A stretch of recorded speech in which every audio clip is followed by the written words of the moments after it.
Hey guys, it's Misty Eyez and Jackie J. And we just did a Get Made Up with Misty for you. So if you want to see these sickening looks, keep watching. You'll see our makeup techniques are very different. I'm giving you on stage diva and she's giving you daytime real woman fish. I'm going to Walmart. Going to Walmart woman. I'm a tranny and I'm cute. Looks. It's fun. But I'm so glad to introduce you to Jackie J today because she just moved to South Florida from West Virginia. Yes. And she's been here 3 months. 3 months. And she's the new girl in town. I said, you know what? Let's put you on some YouTubes. And she's like, I had my tubes tied. Just kidding. She was all about it. And she's going to be performing with me tonight at a club called Village Pub for Drag Aside Mondays. Come out every Monday. It's amazing. And we're on our way there right now. Keep watching. Jackie J just moved to Fort Lauderdale. I don't know what town I was going to say. You just moved to Fort Lauderdale from? West Virginia. Yeah. Morgantown, West Virginia. How long have you been here? It's been a minute. 3 months now. We just moved here in September, right at the beginning of September. Yeah. So, but it's a huge transition. Like, we're still getting settled in. We've made sure to wait to try and meet people. I'm sure you know, everybody down here, they want to warn you, whatever. Well, they want to warn you about the drugs. They want to warn you about the partying. And Now, is this West Virginia people warning you, or South Florida people? These are South Florida people from here, people from Miami. Some are older, some are new, and the stuff I've heard from the younger generation is or younger people is they have a hard time connecting with people. They have a hard time meeting friends. They have a hard time. That's definitely true. Because so many people are actively out doing, enjoying their time, whatever they do in their downtime. And I don't know, I think if you search hard enough, you can find the right people. That is absolutely true. I think that no matter where you move, there's going to be best of where negatives. Yeah. I have family in Alaska, I would never live in Florida because of the hurricanes. And I'm like, really? You get a week notice that a hurricane is coming. You know several days in advance that, you might want to consider relocating. It's coming to you, it's not coming to you, it might come to you. You have all those warnings. Alaska, you have earthquakes every single day. You don't get a warning for that. No. Oklahoma has tornadoes. California has there's a negative everywhere. But yes, you're right. It took me 2 years to make friends in South Florida because I felt everyone here was so cliquey, or they only wanted to hook up with you. No one was interested in being friends. And I think that reason is because there's such a heavy transient population. And a lot of times, I think me and Steven are laying. Steven's one of my best friends. A lot of times, Steven and I were sitting and talking oh my God, do you remember we were close with this person and this person and this person? Everyone leaves. So I think a lot of times people are I don't want to become best friends with her because she'll leave. They're afraid of that. I really think that's a big part of it. But I'm nice to everybody. I'm whatever, welcome. Oh my gosh. Oh my gosh. Who was that man last night? That blind man. The one with the glasses? His name is Ray Starr. He used to be a famous porn star, and he had a stroke. And he's been hiding for 7-8 years, and he has a really hard time speaking. His mind still completely works, but he can't speak. And it takes him a minute to text or write something. But he came out last night. He's a good guy. Oh my gosh. I didn't realize. The first 2 times I went past him, I didn't realize. He was handicapped? Yeah. And the third time, when I was done with the first number, his friend was like, hey, come here. And usually someone's trying to get you to dance for their friend or something. And then when he hugged me, just the way he touched me, I was I could just immediately tell, because in school, that's why I did that a lot. I made sure I always go into the special needs classes and just being there. It's a wonderful thing. Well, it must be very difficult for him because he was a functioning member of society. Yeah, It's one thing to be special. Yes. and always not having known anything else. You're like, oh well, I have one leg, or I have one arm, or you become handicapable. And I think he became a hermit crab for a while because he knows he was one of the people making fun of handicapped people. You know, he knows that the society is judgmental. He knows that people are going to laugh at him, and he doesn't want to leave the house. So that's why in the microphone last night I was like, Ray Star, we love you. We're so glad you came out. You know that you're loved, and yeah, terrible things happen to people, but you don't have to lock yourself at home. And I'm just so glad he got out and came out and partied and hung out. He had a good time. He was really excited to be there. I mean, it tickled me to death. Yeah. You could tell he was like, cause so excited. He can't see the show, so the way that he. He can see. Oh, he can see? Yeah. He can't talk, and his motor skills are small, but he could see the show. Oh, I thought that he was blind. No, he was wearing glasses because he's embarrassed. Oh, that little angel. Yeah. Yeah, but no, he could see the show. He could hear the show and see the show. But his number one, when he first had the stroke and he first came out, he tried to talk, and it was like, and there's no words. But he would get really frustrated because he was thinking words and wanted to say them. Yes. And so now he's just quiet and does thumbs up or thumbs down. That's his number one modifier. Or points. He points to stuff and thumbs up, thumbs down. But I wanted to make sure he felt comfortable being there because I want him to keep coming. Yeah, no, it's nice. You have to be around people. Whenever you shelter yourself away, that's like the best thing I've really heard is whenever you're arguing with someone, you can't do it when they're not there. You have to be able to talk with someone, not arguing, just communication in general. You can't talk for someone else because that's whenever you're just sitting there all flustered up and like you're not hearing what they're actually saying. You're making up their whole side of the story in your own head. That's not fair to you or you can't plan a conversation. Yeah. Oh, I love that. Yeah. But no, it's a good time. But yeah, you'll make friends, and you'll make good friends. There will be a lot of people that need or want something from you, and that's the only reason they'll talk to you. Because they see you as an ends to a mean. And that could be anything, girl. It could be like, oh, I want to be friends with you because whatever they think you have or can offer them. And I'm so not like that. They're probably just going to be friends with me because they love my dogs. Sure. I didn't know you had dogs. But... Okay, I can't giggle too much. Why? Because then you start to make wrinkles. Only when you powder. You can giggle, just don't powder while you're giggling. I don't powder. You don't powder at all? Nothing? Oh, well there you go. I used to. You gave it up. You quit that.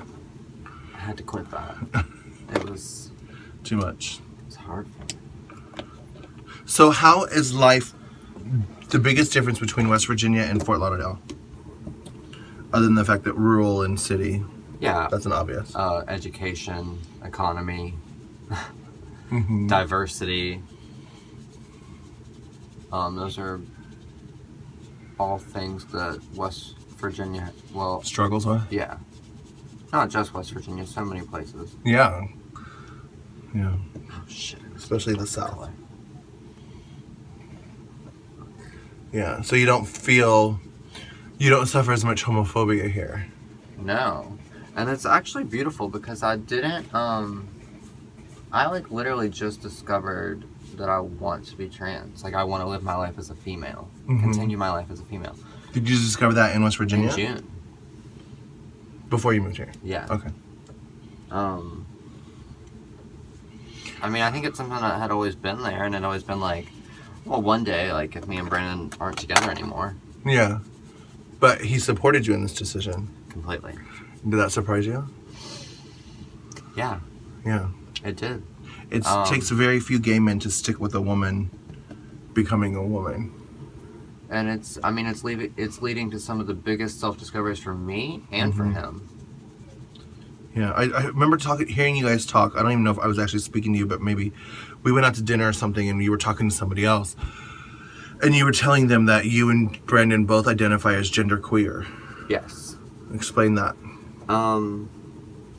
getting me to explain things. This could be Well, hard. no, I mean... No, I totally know. You're the one that used the words. I want you to explain to the audience. I could tell them my definition, but you're the one that living that lifestyle. I totally understand. I'm a woman. I'm not genderqueer. I know, I totally get you.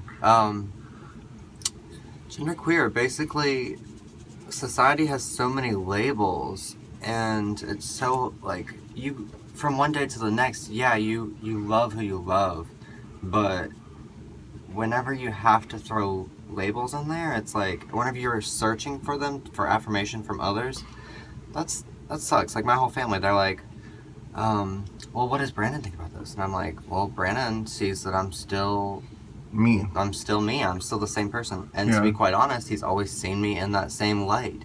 A very feminine... Soft, delicate little fucking flower. Mm-hmm. And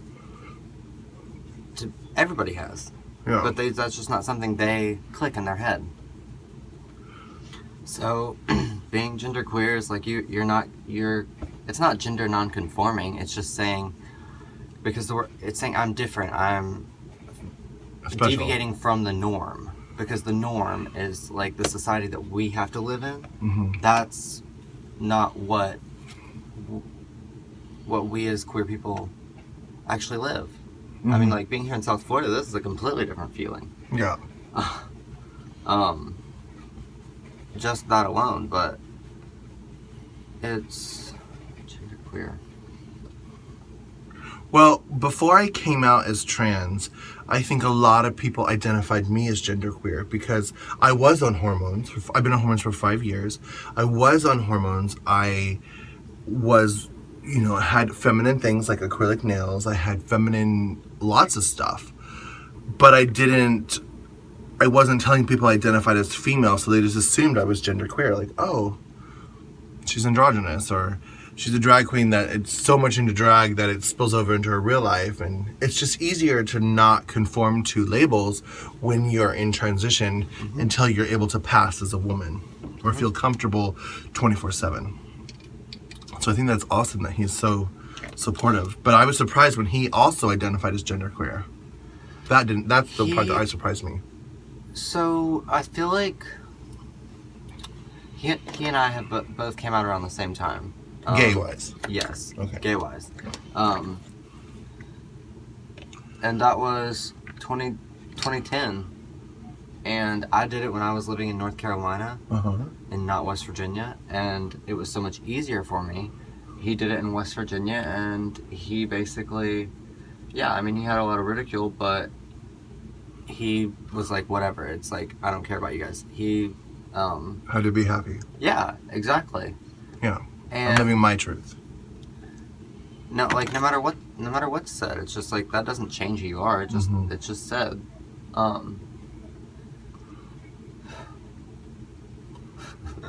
This gets hard whenever you're painting and concentrating. Yeah, you have to keep going, girl. Keep going. I totally get you. So we both came out around the same time, and in that time, like, everybody's pushing for the gay agenda, as they always have. Like, of course. Like, we equal rights. Like, it has to happen. And I feel like, no, we haven't come as far as we need to, but we've come to a point that we're all fighting for a label so that heterosexual people, I guess, can... understand. So they can understand, so they can... categorize. That, and, like, if they decide that, or discover they identify with that, people need some type of label, and labels separate you. In my experience, I almost feel the LGBTQ is the most beautiful thing, and we had to fight to have that so that people could understand things. But I feel like that even goes further to diversify us. We're all in an inclusive group, yet sometimes we have to fight to still have our group name. I don't know. I feel like when you're just genderqueer, you're just, I'm queer. I'm loving people. I'm not looking at their parts. I mean, I'm looking at their parts, obviously, but I enjoy parts. I'm looking at their hearts, what they have to offer as a human. Before I came out as gay, I remember one of my art teachers in high school was like, no matter what people say to you, and of course I was very Christian and very like, I'm not gay. She's like, honey, you're a free spirit. And I'm like, what does that mean? And she's like, it means you love people. You're attracted to humanity. You're attracted to people it's not binary. It's not male, female. It's like, and it's true. I had crushes on girls. I had crushes on guys. And I just loved people. And that's the thing about Brandon. He said whenever he never had a problem with women. He just knew that he liked men. Yeah. So coming out, like whenever people want to say they're bi, usually because that's what I did. I tried to say I was bi. I tried to say that too. And people, like everyone was like, "Oh no, that's a stepping stone." It's not a stepping stone. You're understanding that you can now love another race just as equally, if not more. Not another race. Gender. Another gender. A whole other group. I love a lot of races. The race I'm living right now is Puerto Rican. Oh. Latinos. Oh. The Latinos. Vive Latino. Yeah. But I was just talking to somebody recently about how South Florida is full of educated, cultured people. Like, I moved into a high-rise downtown Fort Lauderdale. That's my favorite apartment in Fort Lauderdale. I lived down there for, I think, 4 years, and I loved it. But the garage only went a certain height, and then the elevator took the people to the rest of the apartments. I took the highest apartment on the highest garage level, because your view's better, but I didn't want to have to take the elevator and drag, because I was afraid that I'd be stuck in an elevator with some racist whatever. And then after living there for like 6 months, I realized that if people saw me in the hallway or in the lobby, or because if you have a friend come over, you have to go all the way down and let them in. People were really cool, and I'm like, oh my god, I'm living around, and I just thought it was rich people. I was living around all these rich people, and I'm like, oh my gosh, rich people are so much more cultured and educated, and they get it. They're not as narrow-minded as like hillbilly folk. They can see you, admire your beauty, and go on about their day. Yeah. And then I just stopped driving to the top floor of the garage and walking to my apartment. I would park on the first or second floor of the garage and take the elevator, because I wasn't afraid anymore. And then I was like, fuck, I should have moved to the top floor that I could find with a 3-bedroom apartment. But then after my brother, I was with my brother at the time. He's a mental health therapist and a psychologist, and he went back to Alaska to get his doctorate. And when he moved back to Alaska, I could not afford that apartment by myself anymore. So I moved into this. And then I just realized it was not just the rich people. It's people in South Florida. I think the population here is 85, because it wasn't a gay building. It was a straight building. I was the gay person in a straight building. But 85% of Floridians, or Fort Lauderdale people rather, are college graduates. So they're just educated. And we saw that in the election. Yeah. Yeah. All the places that were blue were where universities were. Yeah. Yeah. I have to go with this beauty blender. It's not doing what I need to do. What? I said, what are you doing? He said, fighting for my country. Oh. And I said, oh. And then he said, if I can't be a Marine, really? I'll be yeah, he does. He, That's what he wants to do? He's epileptic. He won't take him. He tried to go for the Marines, and then he tried to go for the Army, and then just gave up. Yeah. It's so heartbreaking. It is, trust me.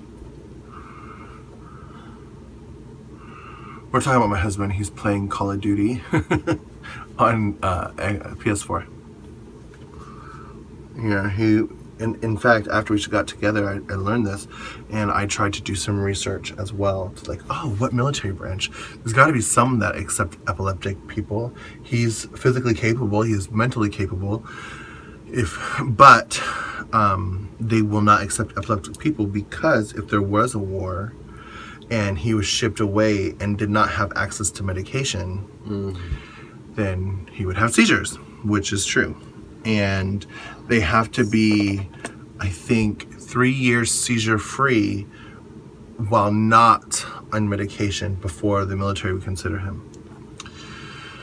And that's not the case. He's definitely medicated, and he's not 3 years seizure-free, so 2 strikes. Yeah, and It's so hard. it's depressing. Because he really wants to serve the country. But I was looking into the police force. I was doing some Googling for him. And I think the police, maybe not like patrol cops, but I think that there's some cops that will allow epileptic people. I didn't even think about that. Yeah, so... It's still amazing civic duty. Uh-huh. Working for the government, helping people. So... Because epileptic people can't drive cars. Oh, Because they can't have my a seizure. sister, yeah. So... he'd have to be in a partner situation where the partner always drove. Or... an investigator or something. I don't know. But... well, at least that's a viable option for now to look forward to. a goal to strive toward, yeah. Mm-hmm. We downloaded the Fort Lauderdale police application, and it's 45 pages long. Shit. So that has sat on our coffee table for, I think, 3 weeks. But that is a lot. Yeah, he just lost his last job because, yeah, if he definitely wasn't fired because of epilepsy, that would be illegal. But it was soon after they found out. What's the matter? Your eyes are beautiful. My color or my eyeliner? Your eyes. Your eyes are the same eyeballs. color, except for not as yellow. Yeah. Mine were like blue lagoon blue when I was little. Blue. And then the yellow around my, what's it called, pupil? Mm-hmm. Iris, is that it? The iris is the color, That's what it is. but the black is the pupil. So the yellow in my iris has gotten bigger and bigger and bigger over the years. And so now it kind of looks greenish. It's beautiful. Oh, thank you. Yours are pretty too. Thank you, thank you.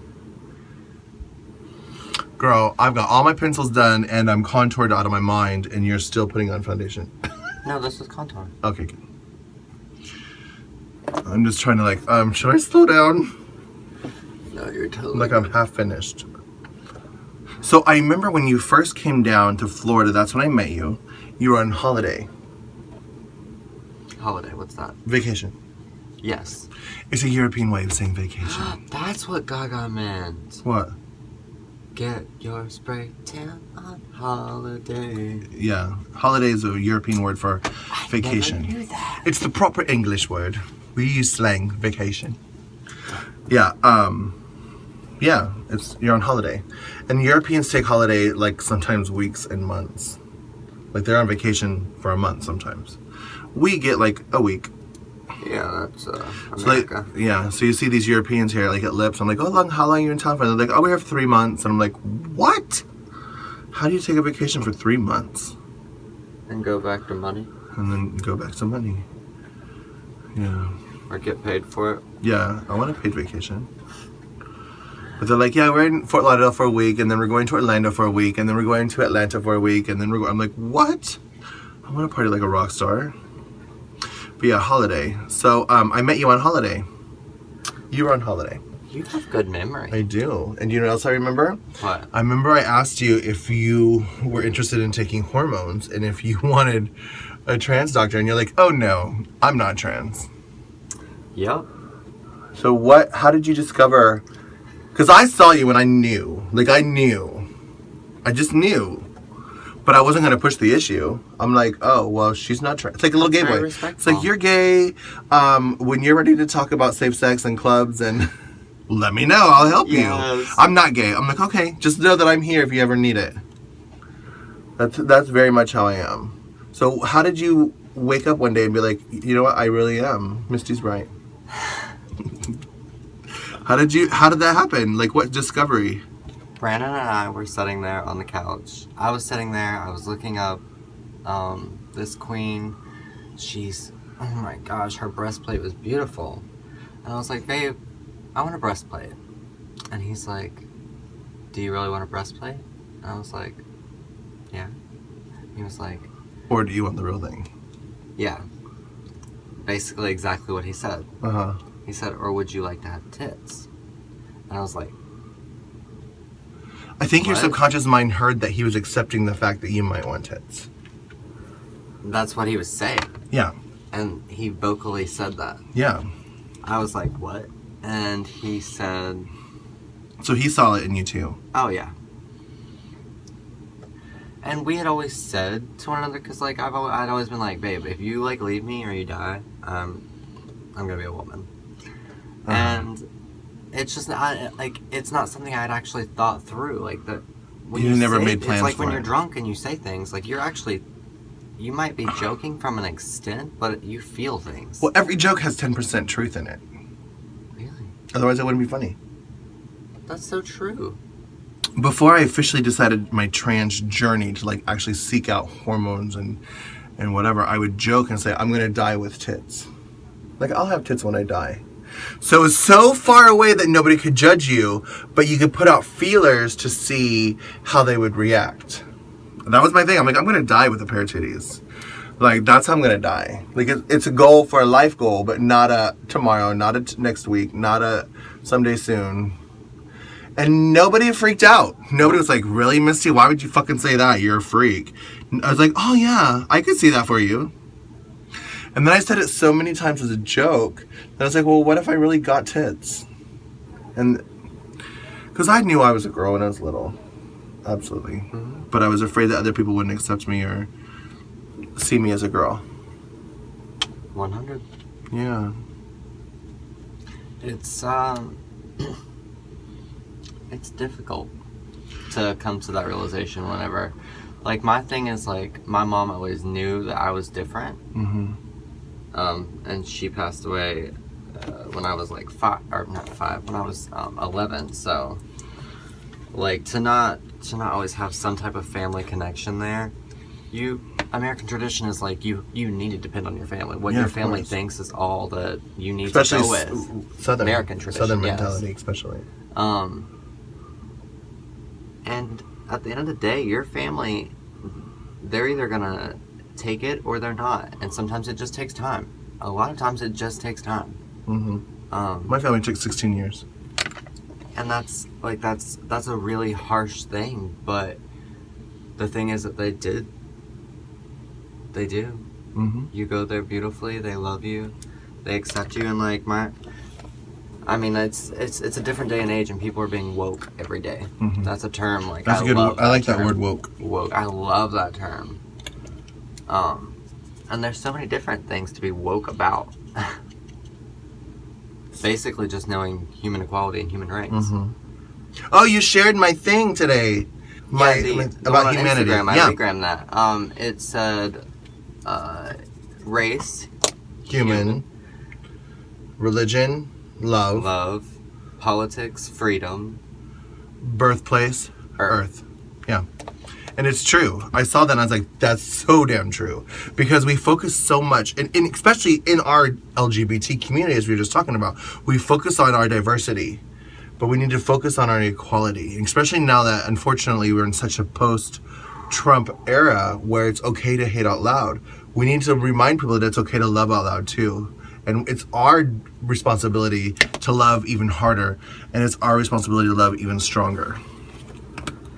Love has to win, and love always wins, and we can't let these judgmental, hateful people, yeah. And a lot of people are like, well, Trump doesn't hate gay people, he's friends with Elton John. Great, that's great, fine, wonderful. But he is surrounding himself by hateful, judgmental people. I'm surrounding himself, our VP. Yeah, conversion therapy for gay people. Really? Thank God a lot of states have banned conversion therapy. But our vice president of the nation... There's so much more that you can go beyond. I mean, and that's the thing about people who have a problem with it. They severely have a problem with it. When you're in politics, you are controlling what people do. You want to control the masses. And you're influencing others' opinions and thoughts. Because people look up to you. And if someone who doesn't have a trans person in their life, they're not thinking... Oh, well, I mean, now I understand when they say when they need to go to the bathroom and, like, they don't want to have to be oppressed in the motherfucking bathroom. It's like, they're not affected by that. So when they go to the ballot to vote, that's not their first thought. It needs to be. We have to wake them. We have to not shake a reality. people. That's what the term woke is. You have to help people from one person to the next. It's not a difference of opinions anymore. It's a life over death situations in these instances. Yep. And I remember one of my cousins in Alaska, and in Alaska is very much like West Virginia. Oh yeah. Very much. Oh yeah. It's not a southern state, but it's a struggling state in a lot of ways. Mm-hmm. And one of my cousins put on her Facebook wall. Meanwhile, she knows I'm fucking trans. Yeah. And because I did come out to this cousin as trans, and she fully accepted me as trans when I was in Alaska with my husband. She was there. I have talked about it in other videos. She was there when her sister, one of my other cousins, walked up. She got a little drunk, had a couple beers, and went up to John and was like, "What the fuck, dude? I totally know that you're straight. Stop pretending to be not straight. I can tell you're straight," because she has big tits. And my husband is a huge titty man. Like, he loves women, and he loves titties.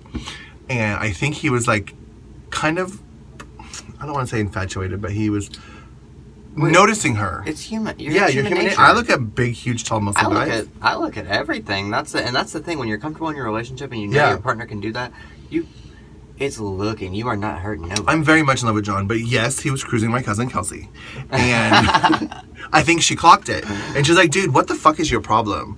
I know you're straight, and why are you with my cousin?" Because I think she thought he was using me and taking advantage of me in some type of way. And she was protecting me or defending me. And so this cousin was there, her sister, and so she was, okay, I said, to be honest with you, I have been living as a woman for the last 5 years. I don't live as a man in Florida. I'm trying to pass myself off as a man in Alaska. I took off my nails. I'm not wearing any makeup here. And my other cousin's like, "You're not doing a very good job of it." And it's true, because in the airport with no makeup on, people still called me ma'am. And my mother would introduce me to people as her son, and then they would quickly switch to ma'am. Even I had hormone boobs, but I didn't have breast implants, and they would still call me ma'am. Did they know that you had hormone boobs? My brother did. Did they know you were on hormones? My brother told me 2 weeks ago, he's like, "You were up here flopping around your big old titties." I'm like, "I didn't have tits." He goes, "Yes, you did." I was like, "Oh, well, they weren't big enough for a bra, I don't think." I mean, they clearly were. They're definitely like junior high titties, maybe, but whatever. Long story short, my cousin, her sister, who knew I was trans, put on her Facebook wall, "Let's get this bathroom problem solved. Penis, vagina." And I got so mad at her, and I said, "So you're telling me?" And I try to take myself out of the fight or the equation, and I shared a picture of Buck Angel to her privately with his full nude, and then I shared a picture of Buck Angel not showing his vagina. And I'm like, "Are you telling me that this man needs to go into the woman's bathroom because he has a vagina, and therefore according to this poster, you're saying he has to use the woman's bathroom because he's got a vagina?" And he is I don't even know Buck Angel, but he's a big truck driving, manly, masculine man. I do. Yeah, he does a lot of gay porn. Well, just porn in general. But and then there's Gigi Gorgeous. I used a picture of her, who is gorgeous and a woman, and I'm like, and she has a penis. So you're telling me that according to this sign, she has to go in the men's room and he has to go in the women's bathroom. So you don't want her in the woman's bathroom with you. You want him, a truck driving, militant looking man. That doesn't make any sense to me. And she's like, "I'm not trying to talk about you." And I'm like, "You're trying to simplify the equation. It's not simple. There's no easy answer to this problem." And that's the thing. I've had to go with my family because, the argument's always been I have friends who that would affect. Now my argument is, I simply tell them, this affects me. This affects my family, who I've created in the community. Because you guys might be my family back home, but that's not my family. You're not all my loved ones. Yeah. And it's You're just my kinfolk. It's just as RuPaul, that famous thing. You, as gay people, you get to choose your family. It's true. And that's a beautiful thing. Because you surround yourself with people who really love you. And accept you. Regardless. No matter what. as a man, as a woman, as a freak, as whatever. Yeah. And so, I don't know how we got on this topic. But Oh my gosh. what? I forgot to tell you last night. What? I have come up with this is gonna surprise you too. I am so fucking tired of, like, waiting to do pellet therapy. What is pellet therapy? Oh, your testosterone blocker. No. They make an incision in your side, and it's like the 5-year birth control. Oh, okay. Your body metabolizes at its own rate over 3 to 5 months, and it's really healthy. It doesn't have to go through your liver or anything. Like, my mom, like, had a lot of kidney problems, and I know I will too. I already have kidney stones. So, I wanted to do that. Instead of regular. Instead of oral hormones. Yeah. And I was like, this is taking way too long. Like, I'm not gonna. It's just. You're getting discouraged. Yeah, it's just not appeasable right now. So we're going to do oral. With Okay. The pills. Somebody told me, one of the girls in Miami said that if you put your spironolactone under your tongue and let it dissolve, it doesn't affect your liver. This could be total bullshit. I don't know. What the problem is when you're getting on your hormones, they're starting you out and they have to change your dosage to figure out so you won't be crazy. What happens? Well, they start you super small. Yeah, but what happens there is they have to give you double the amount that your body is actually. Okay, so what goes down into you and what your body intakes is double what they're giving you, or it's half of what they're giving you. They're giving you double that because your body's processing it. It has to get all the way down there. So you're taking 2 times the amount, and that's really affecting it. I mean, it doesn't affect everybody, but it scares me. So, but whatever. It'll be for a year and a half, and then. Well, what about injectable hormones? That doesn't go through your liver. Are you afraid of needles? I don't know. I mean, I probably could do that.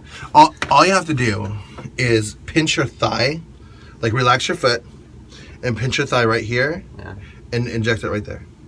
You do it yourself? Yeah. Oh my gosh. I have a friend of mine who has a friend in New York, and she like actually gave herself hormone injections on stage for a few of her performances. See? I totally forgot about that. So yeah, that would be wild. I don't know, maybe. I used to be scared to death of needles, so that was not an option for me, but now... Is that what you do? Huh? Is that what you do? No, I don't. My doctor doesn't like to prescribe needles. But if you have kidney problems and you're afraid of the liver thing, I'm sure he would... Well, my doctor just switched. It's now a woman. Not trans woman. It's the doctor that was in charge of me at AHF is now the vice president of some regional something, and he's no longer taking patients. So they gave me to another doctor. I didn't ask her about injectables, but I know I asked because of the same reason. Like, it's the pills can be harder on your body. And in my mind, back 5 years ago, injectables work much, much, much, much faster. And I wanted to be a woman now. So back then it was important to me, and I kept asking. He's like, no, injectables are not good for you. I guess he wanted a more regulated or controlled dosage. Yeah. And I think a lot of girls that get injectables give them away and trade them and sell them and black market tranny style. Like, nobody's begging me for my spironolactone pills. But half the battle is testosterone blockers. Yeah, and they make that with the pellet therapy. Yeah. That's the cool thing, is like you can take 2 doses of the hormones and take 1 testosterone blocker so that you can keep your sexual libido. Because, as you know, we do escorting, so that's a huge... I have to be able to function. perform.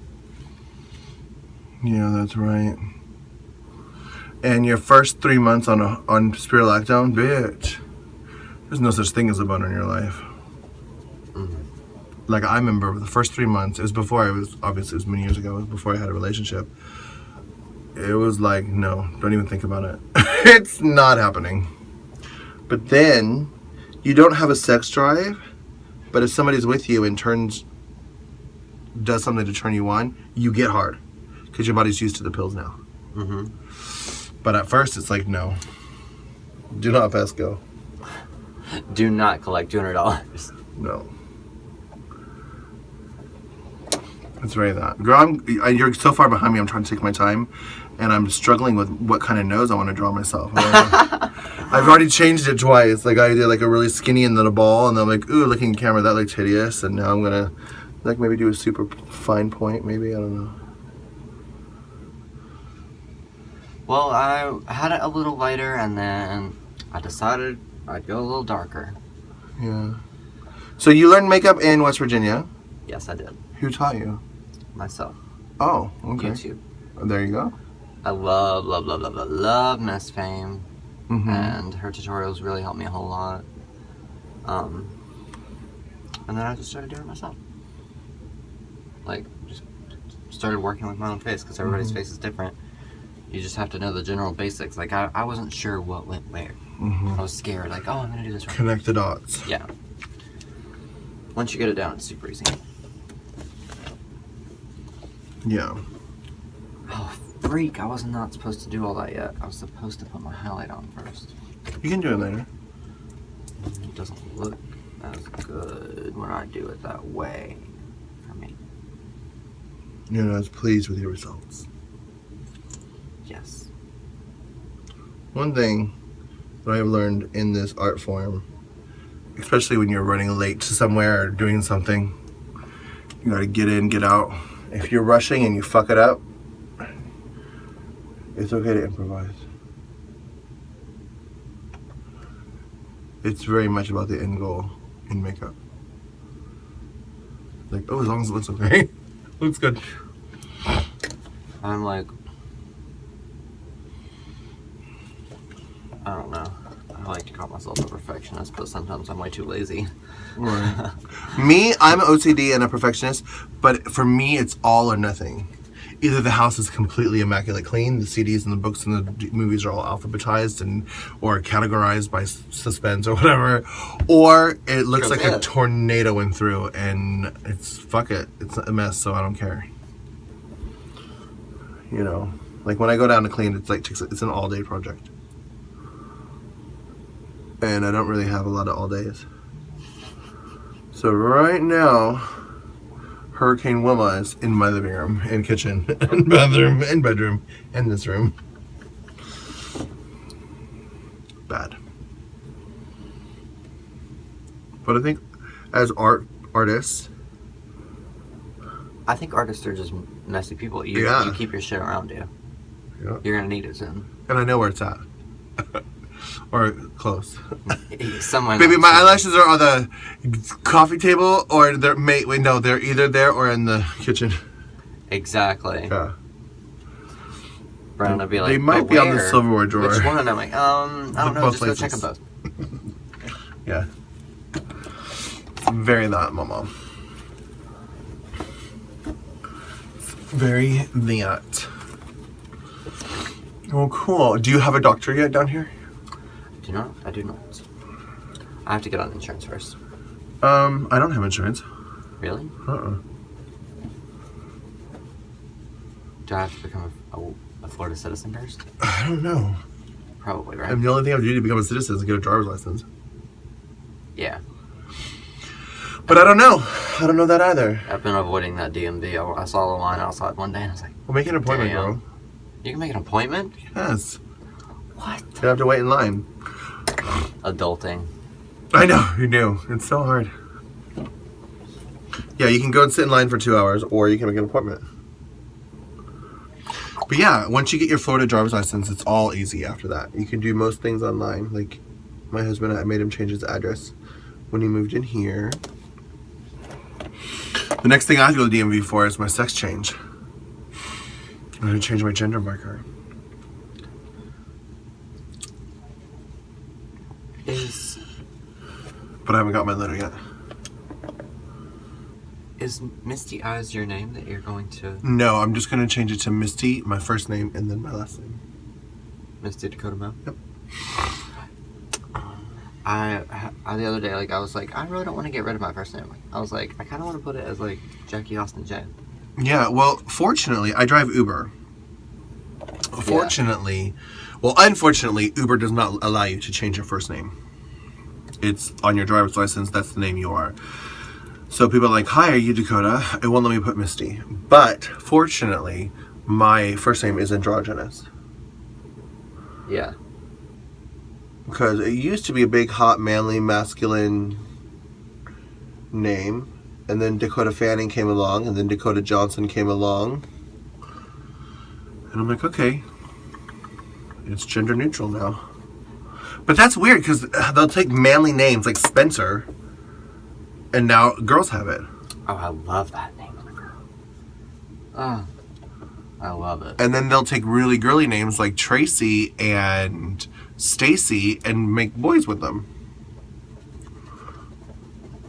And Kim. I met guys named Kim too.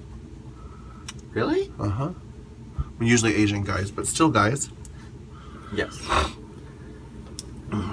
Yeah, I remember when I was a church camp counselor, one of the guys came to church camp and his name was Kim, and we automatically put him in the girl bunk. And that's not okay for church camp. Like, wait a minute, sir. You can't go in there. I was put in here. That's not where you're going.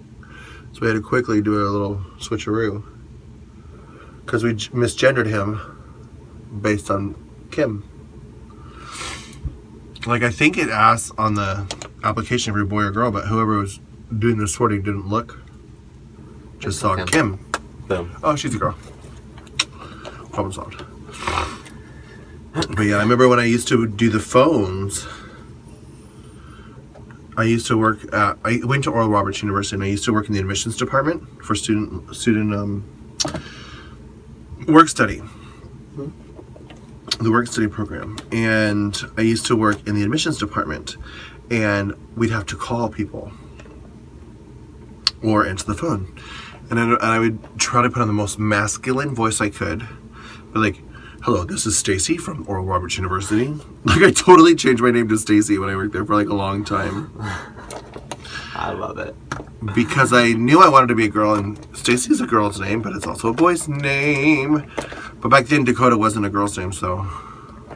But plus, if you fuck up, they have your real name. Like, hello, this is Stacy. Hello, this is Stacy. This is Stacy. That's pretty. But, yeah. Okay. Girl, I'm like Got done. blush on. Oh, you are almost done. Damn, it's super easy. Okay. It's just not easy for me.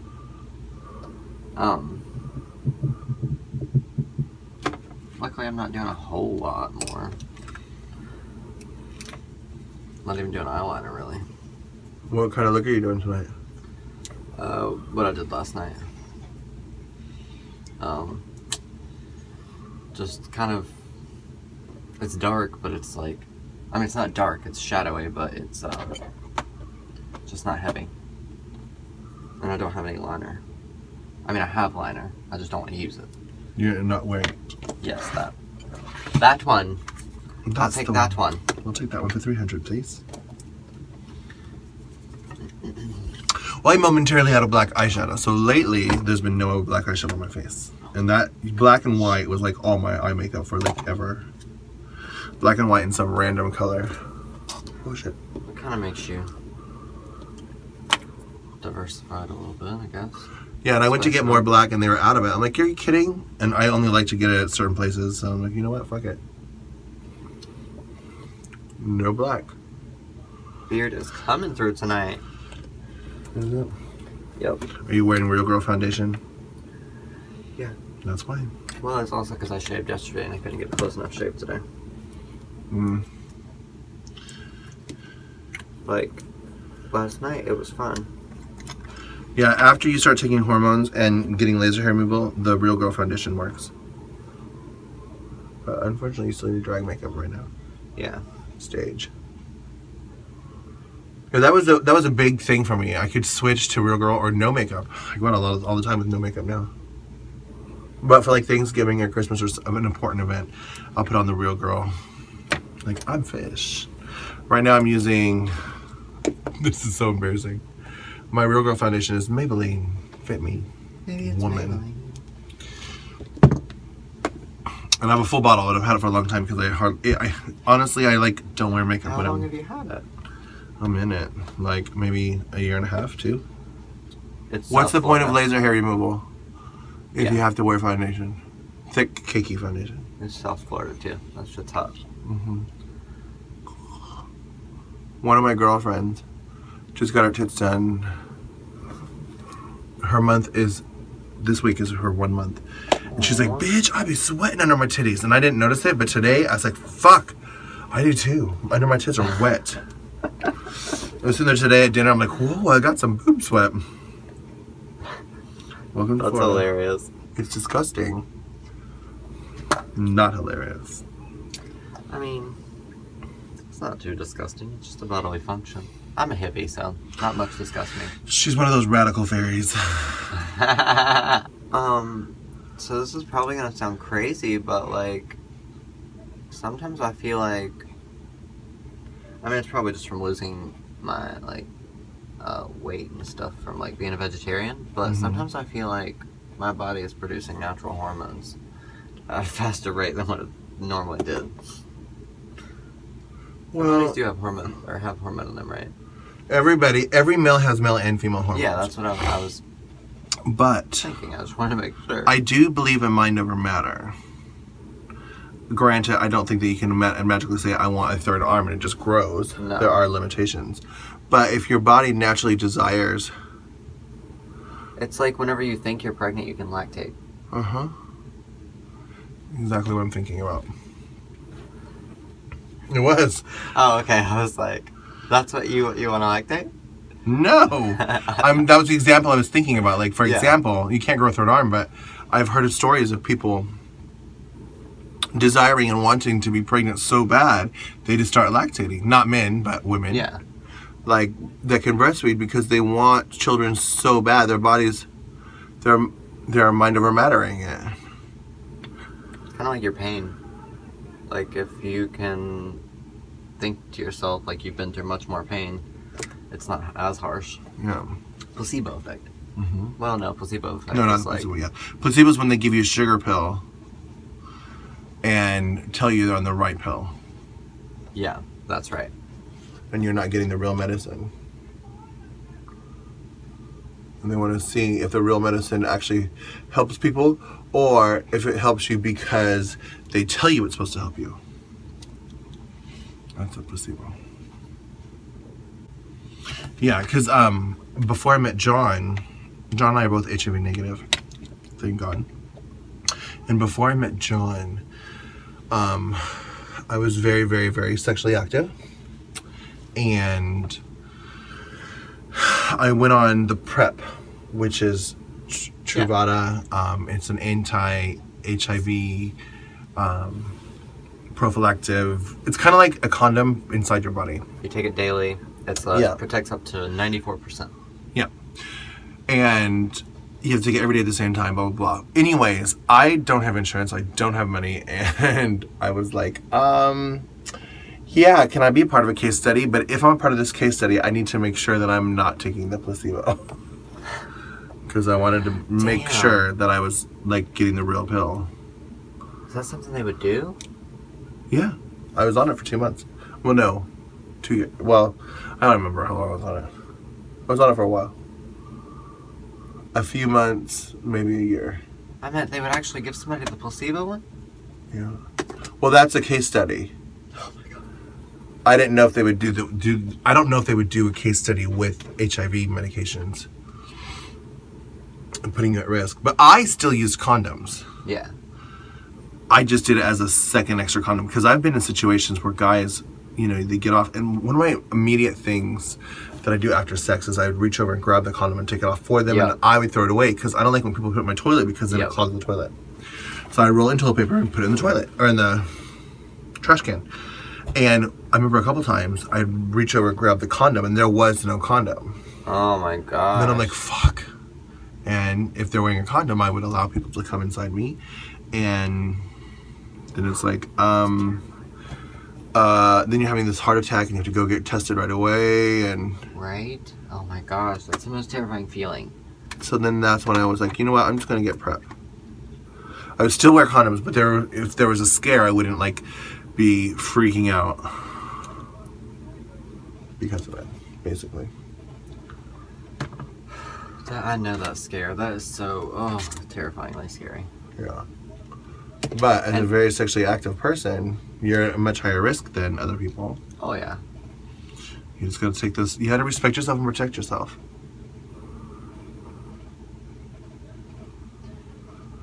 We went to the AIDS Memorial Vigil candlelight the other day.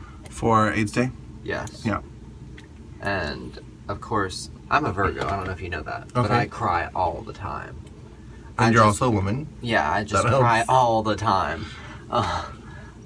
So I was crying the whole time, of course.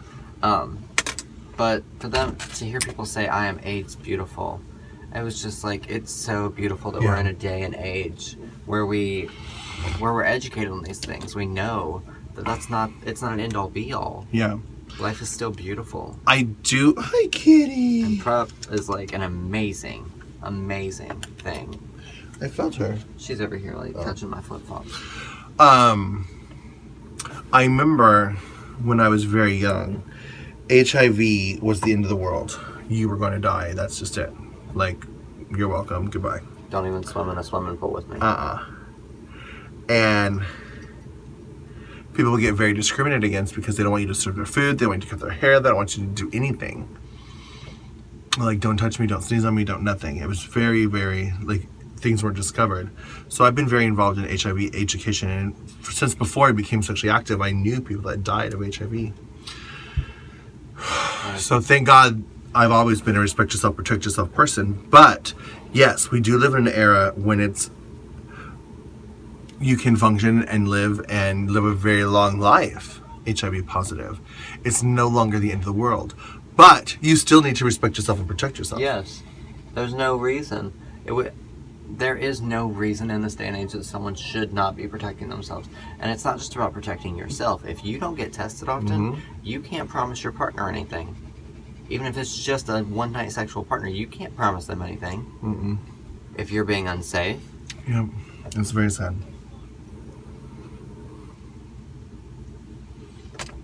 Voice got all higher, the octaves just...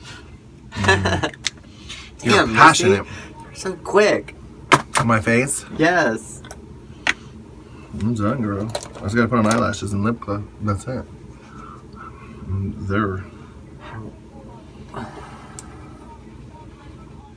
I'm trying to take my time. I know. We have half an hour. Okay. Before we have to leave. Yeah. Well, out the door. Like, Yeah, that's be out hair the on and door, everything. You had a phone, girl. I asked you. I'm sorry. I thought you left it in the kitchen. What am I reaching for? Oh, I'm reaching.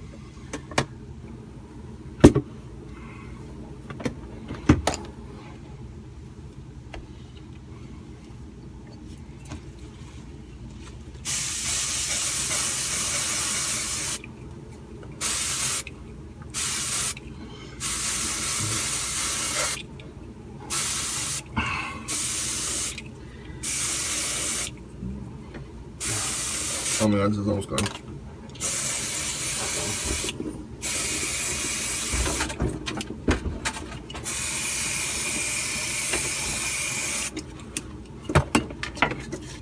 How are your neighbors? I haven't seen them in a minute.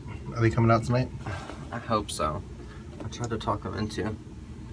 They said that they might go to the gym, and then they're gonna try to. They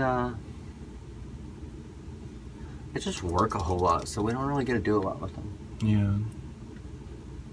But you and I live too close for us not to be doing more. Hello? I told you that. My only real night off is Tuesdays, and I go to the movies. And I go on Tuesday nights to the movies because it's in the biz and you get $5 off. Oh, really? I told you that, girl. I mean, yes. Yeah, Tuesday night movie night. I even added you to the room. Yeah, I know. I get 1,000 notifications from it. But I just don't go to the movies very often. I love the movies. And it all started because there was a time in my life when I lived in a very bad, not safe home environment in a roommate situation. And after work, I would go to the movies, and I would sometimes watch 1 or 2 movies and then go home when I knew or thought he would be asleep. And it was really easy for me to, It was really easy for me to escape my problems because I'd focus on the movie's problems. Like, you forget that,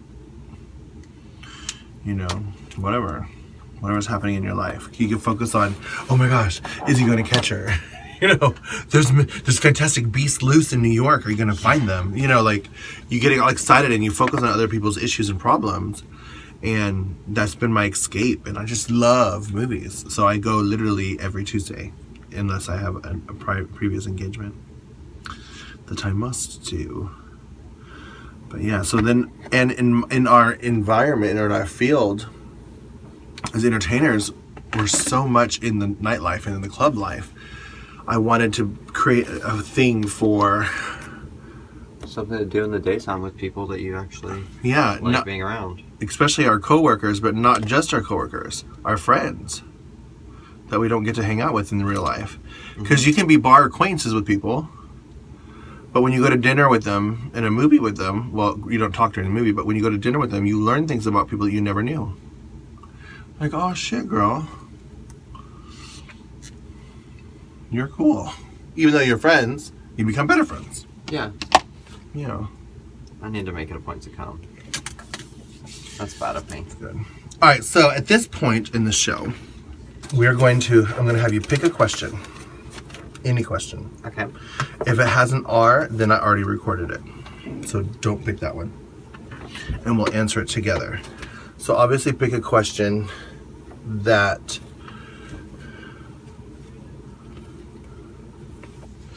you obviously have an opinion about, or you feel like you can have some educated topic of discussion on this.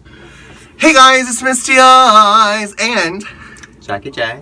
And we have an Ask Misty for you. All right, Misty. I enjoy wearing bras and panties and high heels, but I'm too scared to go out into public in women's clothing. How do I get the courage to do this? Where do I go? All right, Jackie, you pick this question. You go first. Question is going to be very fun. Bra, panties, and high heels. Bra, panties, and high heels are essentially what people think are intimate things to being a woman. And as women, I kind of agree. It's very nice to be around your home and feel comfortable in your own skin wearing nothing but a little lingerie and pumps. To get comfortable going out and doing it, most people would normally find a gay bar or some type of queer community bar where you don't feel that you're pressured to be judged or someone has a preconceived notion. You just get to live and be as yourself. That's the environment most create. So I would suggest going to your local or maybe across town somewhere, a gay bar, queer bar, lesbian bar, leather bar, something that is going to suit your needs if you want to feel a little bit more comfortable in your own skin. Going out in public as to going to the mall, those are things under your clothing except for the pumps.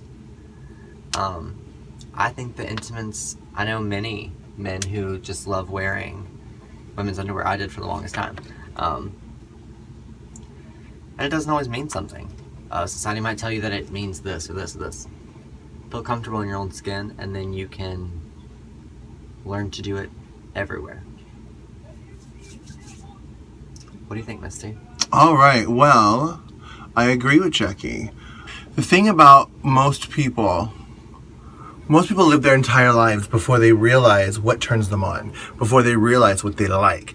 You have already discovered something that makes you happy, that you enthrall you, something that you desire. We live our lives pretending to be one thing sometimes when we're completely different and not that thing at all.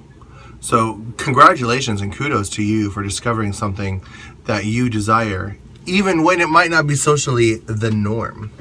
As far as getting comfortable, obviously the only way you're gonna get comfortable with something is through exposure. So you're gonna have to go buy bras and panties and high heels, and you're gonna have to do the dishes in them, vacuum the house in them, clean the living room, clean the bedroom, clean the whatever. You're gonna have to become comfortable with that. If you're not comfortable in your own skin, in your own house, don't even think about leaving the house. You're gonna be a nervous wreck, shaking, and people are just gonna look at you and know something's wrong. Now, when I first read the question, I wasn't even thinking about doing it in secret. Like Jackie suggested, put your bra and panties under your clothing and go to the mall and go to work or whatever. That's definitely an option. Are you gonna wear them over your clothes? No, my thing you. was when you said going out in public, I meant going out in public in full woman's clothing. I don't think that you can go out in just a bra and panties to most public establishments. I definitely think you'd want a little dress to put on top of that. But Jackie's correct. Any gay bar in any town is 99.9% going to accept you and welcome you no matter what. And it could be a lesbian bar, it could be a gay bar, it could be a drag bar. They're gonna want to teach you. They're gonna want to help you. Yeah, you might even meet a girl or someone that's not a girl at that moment, be like, oh girl, I can help you, I can motivate you, well, why don't you try doing this differently? And if a girl does offer you advice, listen to her. Just because she's helping doesn't mean she's trying to read you or correct you. She could be like, well, if you put your lipstick on this way, you might see better results or whatever. It's true. Brandon's grandmother does it everywhere we go. Yeah. She tells people how to put on their lipstick? No, she tells them how she could sew their clothes better. Oh, well, bitch, start sewing the clothes. Exactly. But find a gay bar. And if you're not comfortable just going to a gay bar plain in general, find a gay bar that has a drag show. If they have a drag show, that environment and that establishment is already comfortable with seeing cross-dressing people, not just drag queens or trans women, but people that are not exactly skilled. And in all of my drag shows, whether it be Village Pub or Boardwalk, I don't work in Boardwalk anymore, but Lips or Trinity Palace, George's Alibi, I have seen definite, obvious first-time cross-dressers come in, and they're not exactly comfortable, but I pretend like there's nothing different about them, especially on the microphone. Like, hey, girl, look at you. It's just like a girls' night out, blah, blah, blah. And you just talk to them. And you're like, what's your name? And they're like, Michelle. What you have to keep in mind always is that society wants to label what makeup, heels, panties, and bras are for. What they mean to you could be completely opposite. Yeah. Don't let what society has to say affect how you're going to live your everyday life. But find a place that you're comfortable going Yes. to. That's but I'm afraid to go in public in women's clothing. How do I get the courage and where do I go? Yeah, you just have to become comfortable by exposure, and you go. I would definitely go to a gay bar first. We are lucky in South Florida to have many gay bars. I think there's 95 gay bars in South Florida. And there's also a transgendered stripper bar in South Florida, and there's a cross-dresser bar in Hollywood, and then there's lots of gay bars that have drag shows. Any of those places would be great for you to just walk in and strut in your high heels, no matter what you're wearing. You can wear jeans and high heels, or a t-shirt and high heels, or you can wear like a sexy lingerie dress, or I don't think I'd just go in just bra and panties unless you were booked in a show. They might be like, what are you doing? But you might be able to, depending on the establishment, you could obviously wear your little dress in and take it off once you're inside. And that's happened too. I do that quite often. She does that last night. One-piece teddy on. I might do it tonight. You never know. But yes, get comfortable in your own skin first, and then find a gay bar. That's what I would really suggest. And in this gay bar, you'll meet other girls, possibly quite like you, And then therefore they can suggest other, like, oh, we meet once a month, or we do this party, or we have this event. And then I think there's a magazine called Unique Encounters, and I don't know about another one, but just for cross-dressing and or not gender norm people. Yeah, because it could be like an instance that it's just someone who just enjoys wearing those things. They don't fully dress. Yeah. That's so interesting. Yeah, but good luck. I love that people come to you for these things. I know, it's so a lot. beautiful. Anyways, loving you is easy. All right, you want to get ready, and we'll come back and do the intro outro. Okay. Oh my gosh, thank you guys so much for watching. We had a kiki. We had a good old time in here. We did. And the one negative thing is we had a little too much fun. We were so busy talking, we forgot to paint. We were a little bit late to work, but that's okay. I'm like, girl, my earrings are in my purse. I don't have time to put them on. I'll put them on at the club. But Nails. we have a minute to get.